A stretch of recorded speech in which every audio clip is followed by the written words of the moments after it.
Hola, ¿qué tal? Mi nombre es Fabricio Dávalos. Bienvenidos a un nuevo video de la materia de simulación y optimización de procesos. En este video vamos a seguir viendo lo que es métodos iterativos. Entonces, continuemos con el siguiente ejercicio. El ejercicio nos dice, en un reactor tanque agitado continuo se desarrollan las siguientes reacciones químicas en estado estacionario. Tenemos un reactor tanque agitado continuo con dos entradas. Una entrada flujo 1 bajo una concentración de inicial y otra entrada bajo un flujo 2 con una concentración de B inicial. A la salida del reactor se tienen las variables de flujo total, concentración de A, B y C y E final. Y como datos el ejercicio nos da el flujo 1, flujo 2, flujo de salida en litros sobre minuto. Nos da las concentraciones de A y de B inicial y la concentración de E inicial, además de las constantes cinéticas. Podemos observar aquí las reacciones químicas que se llevan a cabo en el reactor tanque agitado continuo. En una primera reacción, A más 2B produce C bajo una constante cinética K1. Y a su vez se da luego de que B reacciona con el producto que se forma, ahora viene a ser reactivo, más 2C y produce E bajo una constante cinética K2. Y tenemos la velocidad de reacción o tasa de reacción para cada reacción. Hay que observar que está como R1, R2, haciendo referencia a la reacción, pero hay que encontrar a qué hace referencia, a qué componente. Sigamos con la orden del ejercicio. Nos pide el inciso A, escriba las hipótesis consideradas. Inciso B, determinar las ecuaciones del sistema y establecer las incógnitas. Establecer si el sistema es acoplado o desacoplado. Inciso C, realizar el análisis de grados de libertad del sistema. Inciso D, establecer el flujograma de cálculo del sistema mediante el método de búsqueda de raíz, Picard y Newton-Raphson. Vamos con las hipótesis primeramente, el inciso A. ¿Cuáles son las hipótesis que vamos a tomar en cuenta? En métodos de búsqueda de raíz se consideran los ejercicios en estado estacionario. También ya nos indica el ejercicio. Otra consideración, reactor isotérmico. ¿Por qué? Para no llevar a cabo un balance de energía, no nos nombra nada de las temperaturas del reactor y que las constantes cinéticas mantengan un mismo valor durante todo el proceso. Reactor ideal tanque agitado continuo, haciendo referencia o mención al tipo de reactor en el que se está llevando. Reacciones de tipo elemental, si podemos observar acá la velocidad de reacción, coinciden los exponentes de los componentes de las concentraciones con la estequiometría de la reacción. Entonces podemos considerar reacción de tipo elemental. Propiedades físicas constantes, ¿por qué? Podemos observar aquí los datos de flujos. La sumatoria de los flujos de entrada igual a la sumatoria de flujos de salida, ¿no? En este caso un solo flujo. Entonces, por el término de densidad que se simplifica en un balance global, la sumatoria nos da 100 más 150, 250. Por ende, ya no es necesario realizar un balance de materia global. Entonces, la propiedad de física es constante haciendo referencia a los datos. Listo. ¿Qué procedimos a hacer? Podemos determinar el componente base para saber mediante qué componente se van a realizar los cálculos, a partir de cuál de ellos, de A o de B, ¿no? No podemos decir de C porque C primero es producto y luego es reactivo. Entonces hay que determinar, ¿no?, si A o B. Y aparte nos dan las concentraciones de A y de B inicial. Entonces hay que determinar. Vamos para A. Para A, ¿qué viene a ser? La concentración de inicial sobre su coeficiente estequiométrico. ¿De cuál reacción? De la primera. Para B, lo mismo, concentración de B inicial sobre su coeficiente estequiométrico. ¿De cuál de las dos reacciones? De la primera reacción principal. Listo, entonces realicemos la sustitución de valores. 4 como dato sobre 1 y 9 sobre 2. Sobre 2, listo. Entonces tenemos los valores y tenemos el componente base, viene a ser A porque es el valor menor. Entonces a partir del componente A se van a realizar todos los cálculos que tengan necesidad para determinar los respectivos balances. Listo. Entonces hay que realizar los balances correspondientes. Veamos, es un ejercicio con reacción química, ¿cuántos componentes hay? 1, 2, 3, 4, ¿no? 4 componentes involucrados en la reacción química. Entonces hay que hacer 4 balances independientes. Para el componente A, seguimos bajo lo que es la ecuación de Lavoisier. Entonces, entrada menos salida más generación menos consumo igual a acumulación. A entra, sí. Sale, sí. Por acá no entra, pero sigue entrando por la otra corriente. Entonces, no se anula ningún término de entrada ni salida. A se genera, no, A es reactivo, entonces se consume, generación 0. La acumulación es 0, ¿por qué? Porque es estado estacionario. Se van esos dos términos. Listo, nos queda de esa forma la ecuación del balance del componente A. Entonces, reemplacemos datos. A la entrada va a ser el flujo 1 por la composición o la concentración de A inicial. A la salida va a ser el flujo de salida por la concentración de A. El consumo viene a estar dado por la velocidad de reacción por el volumen del reactor. Este menos, repito, hace referencia a lo que es si es reactivo o es producto. Entonces, como es reactivo, es menos. Pero ya está el menos acá, no importa. Listo, reemplacemos la velocidad de reacción y vemos que es K1 concentración de A, concentración de B al cuadrado. Fíjense que aquí ya le he colocado referente a quién. ¿Por qué? R1, como determinamos que A es el componente base, hace referencia a la velocidad de reacción al componente base. Y la segunda viene a hacer referencia a quién, al componente B, que también es reactivo. Y listo.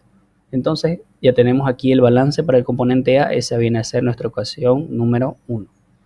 Vamos para el componente B.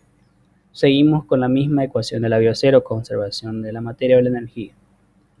Entonces veamos, ¿hay entrada de B? Sí, por el flujo 2. ¿Hay salida de B? Sí, flujo de salida. ¿Hay generación de B? No existe generación. ¿Por qué? Porque B es reactivo, no es producto. Entonces se va. ¿Hay consumo de B? Sí, porque es reactivo. Acumulación, estado estacionario, se va. Entonces nos queda entrada menos salida menos consumo igual a 0. Reemplazamos valores. Flujo 2, concentración de B inicial. La salida viene a ser flujo de salida, concentración de B final. El consumo viene a estar dado por la velocidad de reacción de B por el volumen del reactor. Veamos acá, dice velocidad de reacción. Para la primera o para la segunda reacción. Es para las dos, de forma global, porque B está involucrada en ambas reacciones químicas. Entonces, observemos que acá vamos a usar lo que es la velocidad de reacción de B para la primera reacción más la segunda velocidad de reacción de B de la segunda reacción. Listo. Entonces aquí vemos un arreglo estequiométrico. Este arreglo estequiométrico hace referencia a ¿qué? Porque primero se utilizó la velocidad de reacción de A, ¿no? Entonces viene a ser que 1 mol de A reacciona con 2 moles de B. Entonces es simplemente un arreglo estequiométrico. Entonces al momento de reemplazar viene a estar dado por 2 sobre 1, 2. La velocidad de reacción de B1 es la misma que menos RA. ¿Por qué? Porque se utiliza la misma al tener, solamente se cambia por el arreglo estequiométrico. Listo. La velocidad de reacción de B para la segunda reacción ya se tiene, se reemplaza y listo, tenemos el segundo balance o ecuación número 2. Vamos para el componente C. Seguimos con la misma ecuación. ¿Entra C? No. ¿Sale C? Sí. ¿Se genera C? Sí. La primera reacción se genera. Para la segunda reacción se consume. Entonces no hay que tachar el término ya sea o de generación o de consumo. Existen los dos sucesos. Entonces solamente se va el término de acumulación. Nos queda de esta forma reordenada, generación menos consumo menos salida igual a 0. La generación, ¿dónde se da la generación? En la primera reacción. Entonces va a ser la velocidad de reacción RC1 positivo por el volumen del reactor. ¿Dónde existe consumo? Existe en la segunda reacción. Entonces va a ser menos RC2 por el volumen del reactor. La salida, ¿cuál viene a ser? El flujo de salida por la concentración de C final. Veamos cómo vamos a encontrar la velocidad de reacción de C en la ecuación química 1. Pues utilizamos la misma velocidad de reacción, pero un arreglo estequiométrico. 1 mol de A produce 1 mol de C. Entonces, 1, 1. Para la reacción química 2, RC2, veamos, tenemos la cinética de B, entonces 1 mol de B reacciona con 2 moles de C. Entonces simplemente viene a ser B y C. Reemplacemos valores, viene a ser acá A y C, 1, 1. Entonces 1 sobre 1 me da 1 y se sobreentiende. C y B, 2 sobre 1, 2. Entonces se reemplaza las respectivas velocidades de reacción y se tiene la ecuación número 3 por el tercer balance del componente C en este caso. Vamos ahora para el componente E. El componente E que nos dice la misma ecuación y veamos, ¿hay entrada de E? No. ¿Hay salida de E? Sí. ¿Hay generación? Sí. ¿Hay consumo? No hay. ¿Acumulación? Tampoco. Entonces nos queda generación menos salida igual a 0. La generación es la cinética de E positiva por el volumen del reactor menos el flujo de salida por la concentración de E igual a 0. La cinética de E, ¿cómo la podemos encontrar? Igual con un arreglo estequiométrico, relacionando B con E, ¿no? Entonces vemos que un mol de P produce un mol de E. ¿Cuál coeficiente estequiométrico vamos a usar? De la segunda reacción. Cuidado con equivocarse de usar el principal coeficiente estequiométrico de la primera reacción. Estamos utilizando la cinética de B2. ¿ya? Entonces pueden ver que viene a ser K2 concentración de B concentración de C al cuadrado por el volumen del reactor menos el flujo de salida por la concentración de E a la salida igual a 0. Eso viene a estar dado por la ecuación número 4. Entonces anotemos los balances del proceso y como ven aquí están las 4 ecuaciones o los 4 balances que se han realizado. ¿Cuáles son las incógnitas que están acá? La concentración de A a la salida, la concentración de B a la salida, la concentración de C a la salida y el volumen del reactor. Si bien no se nombra acá, pero es un dato que está implícito. ¿Cuántas incógnitas? 4. Entonces realicemos el análisis de grados de libertad y podemos ver que la ecuación es número de incógnitas menos el número de balances independientes o ecuaciones independientes. ¿Cuántas incógnitas hay? 4. ¿Cuántos balances hemos realizado? 4, ¿no? ¿Cuántos componentes, si quieren, pueden ver ahí en la reacción? 1, 2, 3, 4. Entonces, reemplazando valores, tenemos que el grado de libertad es igual a 0.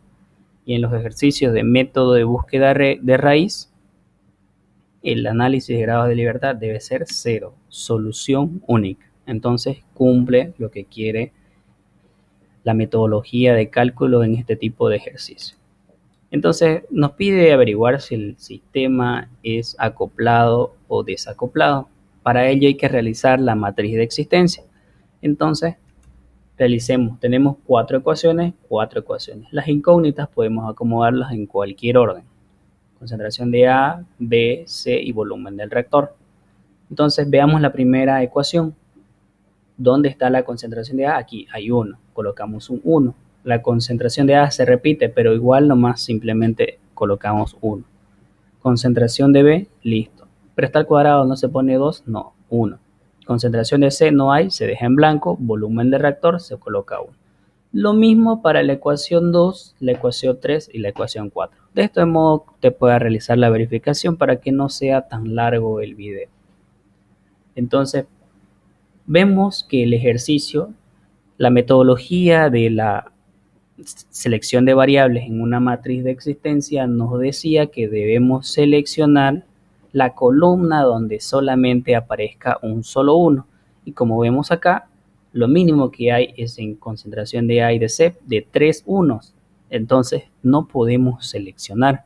Para ello hay que recurrir a las metodologías de realizar otros balances por estequiometría o balances por grado de avance y igualación de ecuaciones, de modo en que podamos reescribir el sistema y obtener una selección de un solo 1 mediante una columna. Y de esa forma nos dé una matriz desacoplada. Entonces, para ello vamos a realizar los respectivos artificios de estequiometría o balance por grado de avance. Entonces, este es un sistema acoplado, hacemos referencia. Vamos a realizar los balances por grado de avance. La ecuación vamos a trabajarla en términos de flujo. Recordemos que los balances por grados de avance lo vamos a realizar por componentes. Significa que esta I significa o un reactivo o un producto. De acuerdo, aquí el signo va a ser positivo, producto, negativo, reactivo. Sumatoria, de acuerdo así, ese componente se presenta en más de una reacción química como reactivo y o producto. Y esta ahí viene a ser el coeficiente estequiométrico. Realicemos el balance por grado de avance para el componente A. Tenemos entonces que A, según la reacción química, observamos aquí la reacción química, A es reactivo. Entonces, esto por si acaso viene a ser flujo de salida. Flujo de salida de A va a ser igual a flujo de entrada de A menos, ¿por qué? Porque es reactivo, el grado de avance, X le vamos a colocar a la primera reacción química. A está en una segunda reacción química, no está. Entonces ahí termina el balance por grado de avance para el componente A. ¿Por qué es realizado para A? ¿Por dónde vamos a partir? A, B, C o E. Generalmente se parte por el componente que se repita menos en las reacciones químicas. Entonces hemos realizado para A. Posteriormente vamos a realizar para E, que es el otro componente que se repite menos. Entonces viene a ser flujo de salida de E igual al flujo de inicial de E más, ¿por qué más? Porque es producto, más Y. Eso lo vamos a denominar otro grado de avance. Pero sabemos nosotros que según las entradas de flujo 1 y flujo 2, E no entra, por tanto es igual a 0. Se va a ese término y nos queda el grado de avance 2 o Y va a ser igual al flujo de E a la salida. Listo. Pero ¿y qué tenemos que hacer una vez teniendo dos balances? Parece que nos estamos involucrando o realizando más ecuaciones de las que ya tenemos. Veamos qué podemos hacer. Entonces, si observamos la reacción química, nos queda realizar los balances para B o para C. Podemos realizar un balance para B. Ese balance para B nos dice que el flujo de salida de B va a ser igual al flujo inicial de B menos 2x. ¿Por qué 2x? Por el 2, por el coeficiente estequiométrico, por el grado de avance, más, resulta que aquí está 1b, entonces sería más y, ¿no? Que es el otro grado de avance. Vemos que el componente B nos relaciona los dos grados de avance, ¿no? De la primera y de la segunda reacción. Entonces, de la primera reacción podemos despejar el grado de avance X y lo tenemos ahí. Entonces, nos queda simplemente reemplazar los grados de avance. Pero vemos que estas variables no coinciden con flujo 1, flujo 2 o flujo de salida F. Estos balances expresan por componentes, entonces estos flujos están expresados por componentes, lo cual ahora necesitamos expresarlo en función del total y lo parcial. ¿Cómo vamos a hacer eso? Recordemos la definición de flujo por componente. F sub I va a ser igual a ese flujo por la concentración de I. ¿Qué significa I? Componente, sea reactivo o producto. Entonces, este flujo de salida va a ser flujo de salida por concentración de B a la salida. Este flujo de B inicial va a ser flujo 2, porque está en el flujo 2 por la concentración de B inicial. Este viene a ser de acá flujo de A inicial. ¿Dónde está A inicial? En el flujo 1. Flujo 1 por la concentración de A inicial. Este viene a ser flujo de salida por la concentración de A. Este viene a ser flujo de salida, donde está a la salida concentración de E, flujo de salida por la concentración de E. Y como ven, ya aquí hemos realizado signos, menos por más, menos, menos por menos, más. Y aumento los números 2. Listo. Entonces, ya tenemos aquí una ecuación un poco más simplificada. ¿En qué términos? En términos de que ya no está involucrada una variable. ¿Cuál es? El volumen del reactor. Entonces, este balance, esta combinación de balances por grado de avance, nos expresa otra ecuación y podemos sustituir en alguna de ellas. Pero primero despejemos. Podemos despejar la concentración final de B, pasando el flujo, dividiendo a cada uno. Entonces tenemos esto, ecuación 2' o 2 asteriscos. ¿Qué podemos decir de esto? De ecuación 2', que la vamos a reemplazar en vez de esta ecuación. Pueden seleccionar cualquiera, pero siempre una va a ser más conveniente, de modo en que se simplifique la cantidad de incógnitas. Entonces, vemos que podemos realizar otra vez los balances del proceso, las ecuaciones, ya está reemplazado en vez de 2, 2', las incógnitas siguen siendo las mismas, y realizando la matriz de existencia, vemos que la 1, la 3 y la 4 no cambia, pero veamos la 2'. Ahora en la ecuación 2', concentración de A, una incógnita, concentración de B final, otra incógnita. No vemos concentración de C ni volumen del reactor. Hemos eliminado dos variables mediante los balances por grado de avance, pero de igual forma no podemos proseguir por el método de selección de variable para realizar el desacoplamiento de la matriz. Entonces, ¿qué corresponde hacer? Anotar sistema acoplado. Podemos realizar otra vez igual balances por grado de avance. ¿Por qué? Porque solamente hemos realizado para un componente en general para la sustitución. Para B, vemos que en la reacción química, C también está involucrado en las dos reacciones, como reactivo y producto. Entonces podemos decir, viendo la anterior lámina, podemos decir, para el balance por grado de avance, para el componente C, viene a ser flujo de salida de C igual al flujo inicial de C más X, porque más X, 1, y el grado de avance de la primera reacción es X, menos 2Y, es reactivo, menos 2 por su coeficiente estequiométrico. Entonces, vemos que acá C no entra, entonces es igual a 0, se va. Y ya tenemos los valores de X y de Y. Podemos reemplazar X y Y. Reemplazamos y tenemos una ecuación más corta que lo que viene a ser la ecuación 3. Ahí planeo reemplazar lo que es el balance por grado de avance del componente C. Pero esta ecuación no podemos todavía reemplazarla porque está en términos de componentes. Tenemos que expresarlo en función al flujo correspondiente con su concentración. Entonces, flujo de salida de C, flujo de salida por la concentración de C. Flujo de A inicial, flujo 1 por la concentración de A inicial. Flujo de salida de A, flujo de salida por la concentración final de A.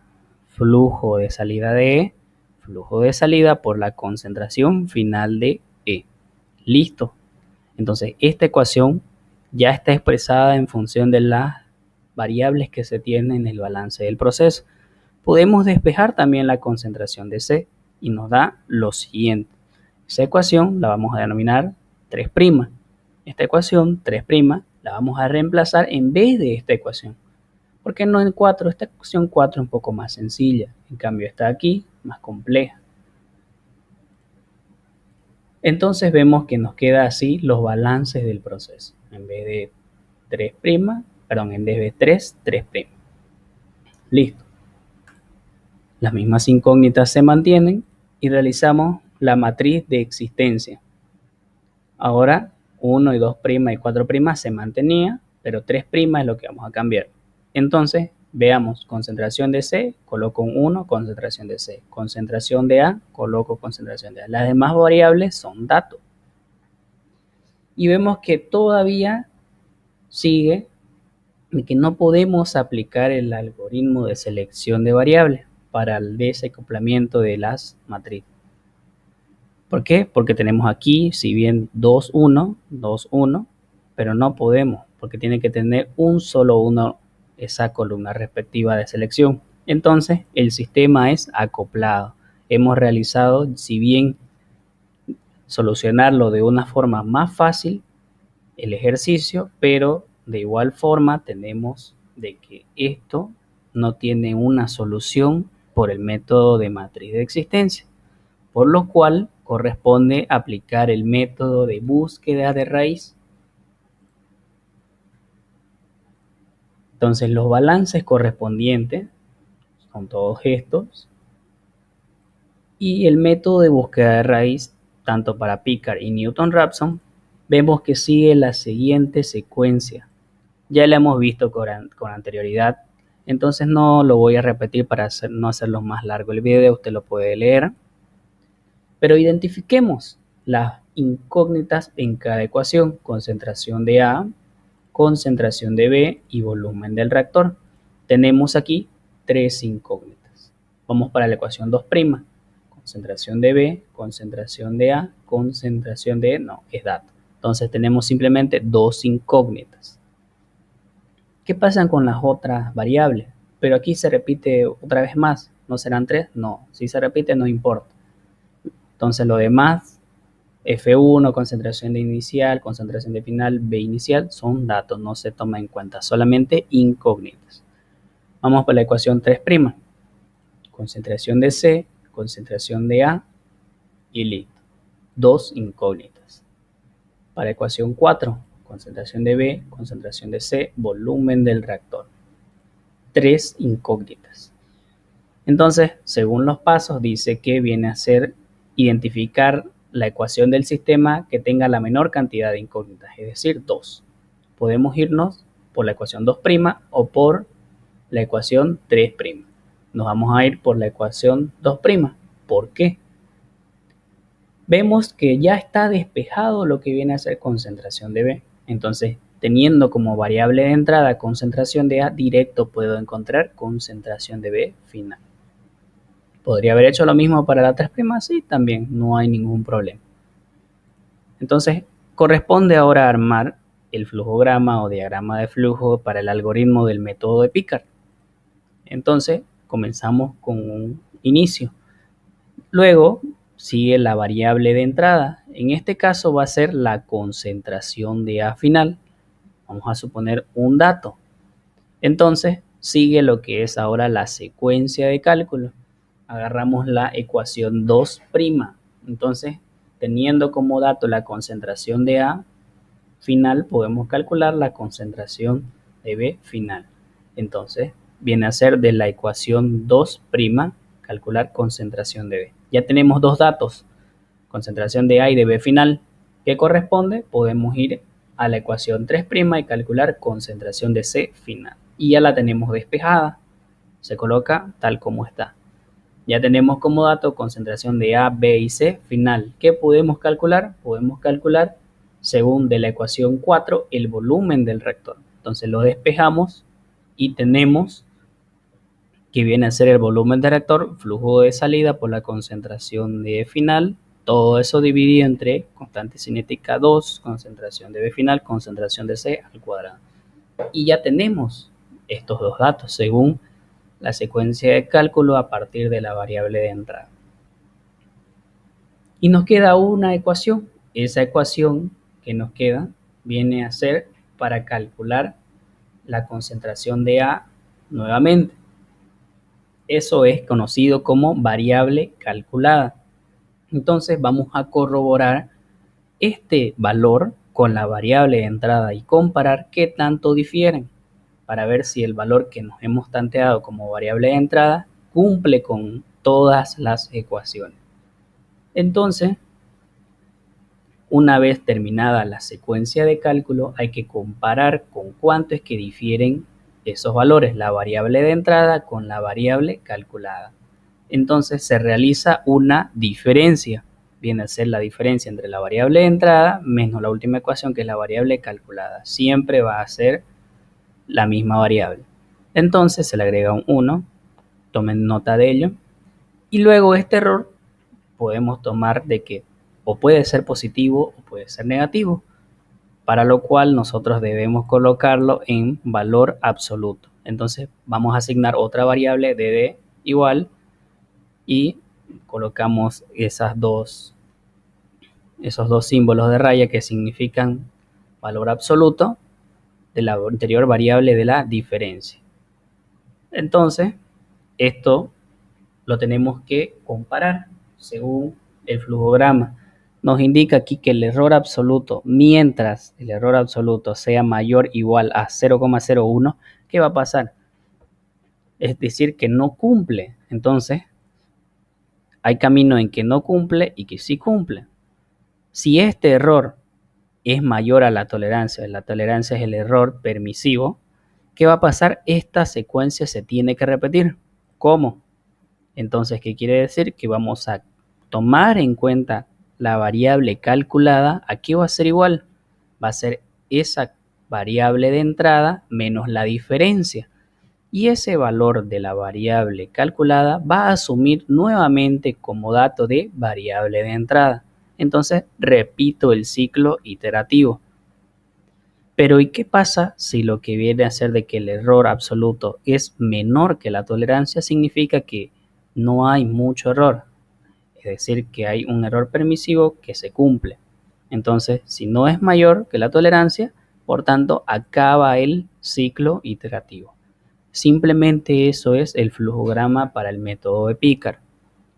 Nos pide igual realizar lo mismo para el método de Newton-Raphson. ¿Cuál es la diferencia entre un método y el otro? Que simplemente se añade lo que es la derivada de la diferencia respecto a la variable de entrada. Entonces el inicio y la variable de entrada no cambia. La secuencia de cálculo no cambia. La diferencia no cambia. El error absoluto tampoco cambia. El mientras tampoco. Entonces, ¿qué es lo que cambia aquí? Vamos a hacer el cálculo de quién, de la variable calculada, que va a ser igual a la variable de entrada menos la diferencia sobre la derivada de la diferencia. Y como ven acá hay otro paso que tenemos que calcular la derivada de la diferencia respecto a quién, a la variable de entrada. ¿Para qué? Para repetir el ciclo iterativo de tomar en cuenta de que la variable calculada asume ahora nuevamente un valor como variable de entrada.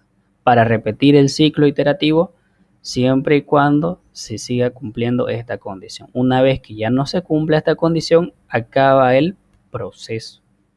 Entonces, esto en un próximo video lo vamos a realizar en Excel y en MATLAB. Entonces, si tienen alguna duda la pueden dejar en los comentarios, me la hacen saber. Y eso sería todo por este video. Aquí podemos también observar de lo que es una diferencia entre los métodos de Picard y de Newton-Raphson. Muchas gracias.